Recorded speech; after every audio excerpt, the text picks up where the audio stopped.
I had a very traumatic incident with a family member, and I developed PTSD. I couldn't leave my home.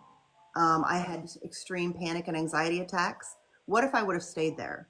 What if I would have allowed myself to go in my shell and stayed in my home? What would my other children have done, that were still around and cared about me? And I'm still praying for my daughter, and I will always pray for her. But that situation almost took me out. But you know what? I started praying, and I found out my God was a powerful God, and He could heal me, He could set me free, and He did.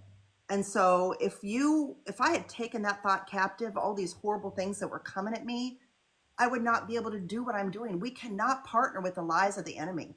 And like you said, we got to take every thought captive. So if the enemy's telling them they can't do it, it's probably because they can do it. Because we know the devil's a liar. Right. And so we cannot be limited by our own beliefs. That is what Satan does. He tries to put us in a box and say, you're always going to be poor. You're always going to be sick. You're never going to be able to do anything more than what you're doing. Your 9 to 5 is all. You're not smart enough. You're not pretty enough. Those are all lies from the pits of hell. We can Right. do all things through Christ that gives us strength. And if I could just get people to understand that, that they can do it. They cannot limit themselves to their beliefs or listen to what, even their family members might say about them, or people that don't maybe have their best interest at heart.